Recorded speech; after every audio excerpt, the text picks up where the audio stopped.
Olá, turma, tudo bem com vocês? Espero que estejam todos com saúde, cuidando dos seus familiares, cuidando dos entes queridos, né? E que também estejam desfrutando aí do material que nós estamos disponibilizando nesses momentos de adaptações, né? De aulas à distância. Bom, então, dando continuidade ao que nós estudamos na aula anterior sobre o Poder Executivo, vamos continuar falando a respeito da responsabilização. O nosso último tema foi da responsabilidade do presidente pelo cometimento de crimes comuns. Né? Nós vimos que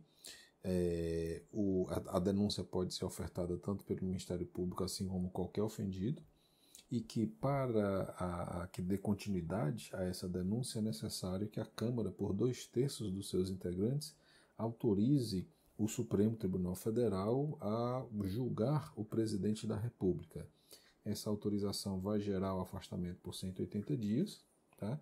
Que caso esse julgamento não seja concluído dentro do prazo de 180 dias, o presidente volta a exercer as suas funções regularmente até a decisão do Supremo Tribunal Federal.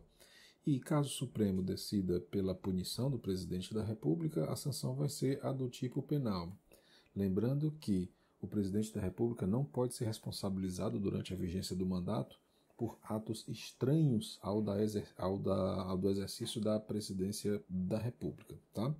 E que também ele não poderá ser preso nas infrações penais comuns enquanto não sobrevier uma sentença condenatória. Tudo bem? Bom, dito isso, vamos agora para os casos de crime de responsabilidade, tá? Previsto lá no artigo 85 da Constituição. Pessoal, o primeiro questionamento que surge é justamente o que é crime de responsabilidade, né? Qual a diferença de um crime de responsabilidade para um crime comum?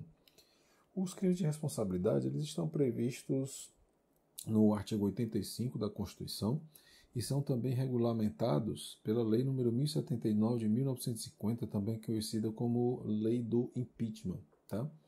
Então, elas trazem as infrações político-administrativas que podem ser cometidas no exercício do cargo. Aliás, não é nem que podem ser cometidas, mas caso sejam cometidas no exercício do cargo, irão gerar, portanto, esse crime de responsabilidade. Pela leitura, né, da Lei 1079 e pela Constituição, a gente pode definir os crimes de responsabilidade como esses atos do presidente que atentem contra a Constituição Federal e especialmente contra a existência da União, tá? O livre exercício do poder legislativo, do judiciário, do Ministério Público e dos poderes... deixa eu usar isso daqui e dos poderes constitucionais das unidades da federação, ainda o exercício dos direitos políticos individuais e sociais, depois a segurança interna do país, depois a probidade na administração, a lei orçamentária e o cumprimento das leis e das decisões judiciais. Você deve estar até se perguntando, né? Será que todos os presidentes não poderiam ter sofrido impeachment? Isso daí é uma questão que pode ser objeto de uma discussão acadêmica nossa, né?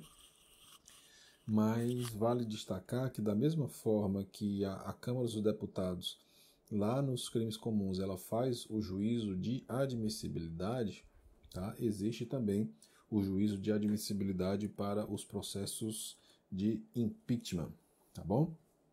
Então vamos lá. Quem que pode denunciar o presidente da República por crime de responsabilidade? A denúncia pode partir de qualquer cidadão.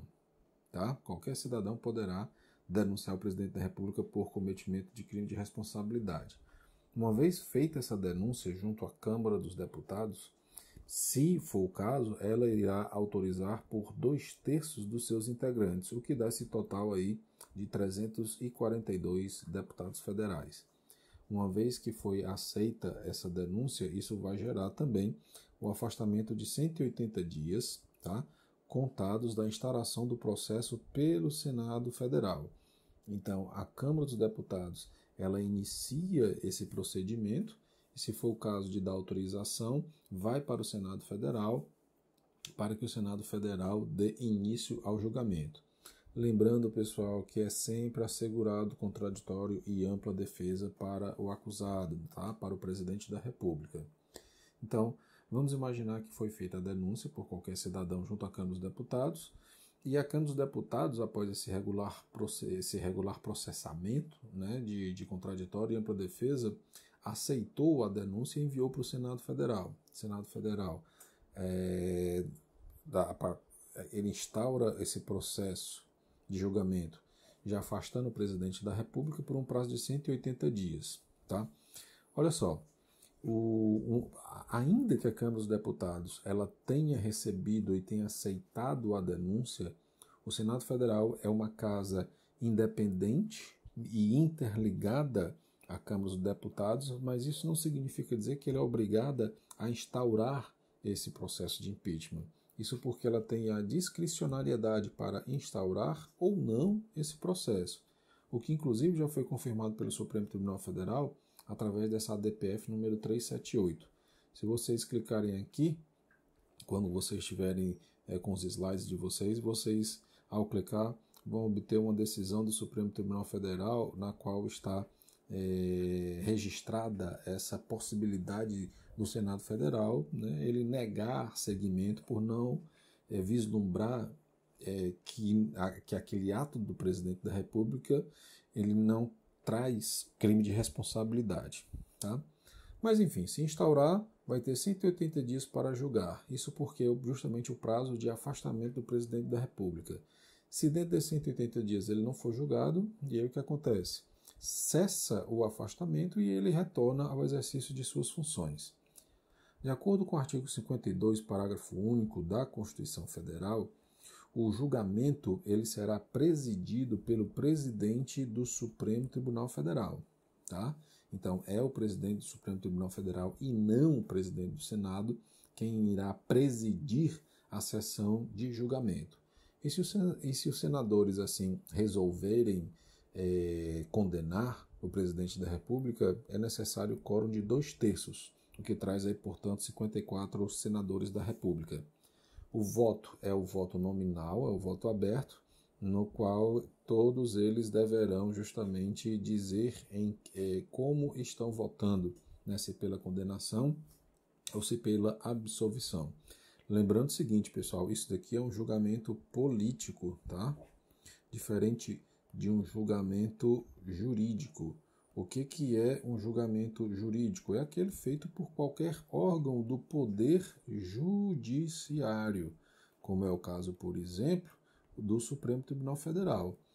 A Câmara dos Deputados e o Senado Federal são órgãos políticos, certo? São órgãos políticos, o que significa dizer que esse julgamento ele é um tanto quanto distinto dos julgamentos jurídicos. Se vocês já tiveram algum contato com algum julgamento jurídico, devem ter percebido que uma decisão judicial, seja uma sentença ou até mesmo um acórdão, ele tem uma série de partes que são obrigatórias, né? Você tem um relatório, você tem a fundamentação, você tem a decisão ao final. Num julgamento político, como é o caso do impeachment, nada disso acontece. É tão somente o voto sim ou o voto não, de acordo com como nós vimos aí na nossa história recente com a ex-presidente Dilma Rousseff. Tá? Bom, aqui está meio louco, mas vamos voltar. Dentro do processo de impeachment, o artigo 52, parágrafo único, ele vai dizer qual é a sanção desse julgamento. E trago aqui para vocês a transcrição do artigo 52, parágrafo único, para que não fiquem dúvidas. Vejam só, diz o 52, parágrafo único. Nos casos previstos no incisos 1 e 2, funcionará como presidente o do Supremo Tribunal Federal, limitando-se à condenação, que somente será proferida por 2/3 dos votos do Senado Federal, a perda do cargo com inabilitação por 8 anos para o exercício de função pública, sem prejuízo das demais sanções judiciais cabíveis. Por que eu faço essa ressalva? Essa ressalva não, por que eu faço essa narrativa mais detalhada para vocês? Nós tivemos 2 casos de impeachment na nossa atual república, que foi do ex-presidente Collor e da ex-presidente Dilma. No caso do Collor, o Collor foi condenado à perda do mandato, né? e também a inabilitação para a função pública por 8 anos. Isso por quê? Vejam só,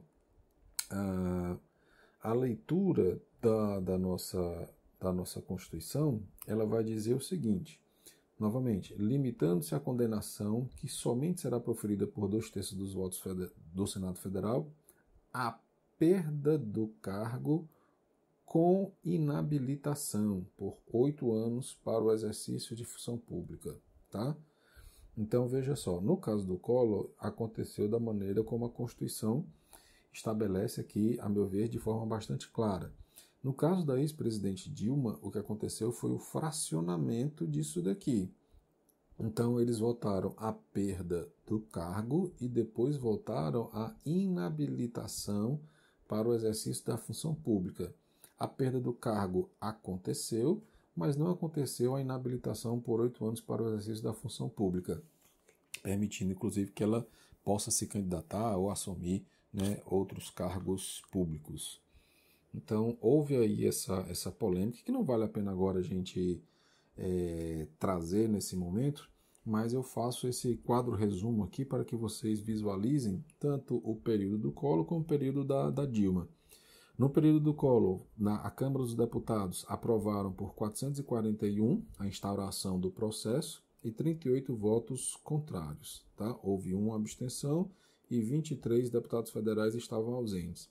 Já no Senado Federal, aconteceu a cassação por 76 votos. Tá? Ou seja, houve aí uma expressão bastante acentuada, né, de senadores da República votando pela cassação, mesmo porque apenas 3 votos contrários foram registrados. No caso da presidente Dilma, foram 367. Vejam a comparação com o do caso do Collor. Então, uma distância aí razoável, né? 137 votos contrários, 7 abstenções e 2 ausências, né? Já no Senado Federal, que nós vimos aqui são 54, né? O número mínimo para a cassação, né? Vejam aqui, 54, certo? O da Dilma foi bem apertadinho, né? Porque nós tivemos aqui apenas 61 votos, se nós compararmos aqui com o do Collor, que foram 76.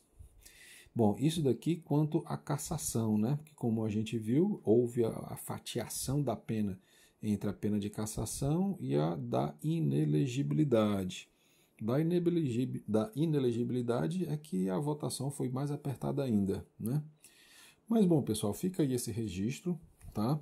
Com isso a gente conclui essa parte da responsabilização do chefe do executivo. Vimos a questão dos crimes comuns no vídeo anterior e agora nós finalizamos com os crimes de responsabilidade, tá bom? Mais uma vez espero que tenham gostado, espero que seja proveitoso para vocês essa videoaula que foi preparada com muita atenção, com muito carinho e que vocês consigam aprender esse conteúdo, tá bom? Valeu, turma, obrigado. Comentem aí, façam as suas sugestões, suas críticas, enfim, vamos participar, tá bom? Valeu, tchau, tchau.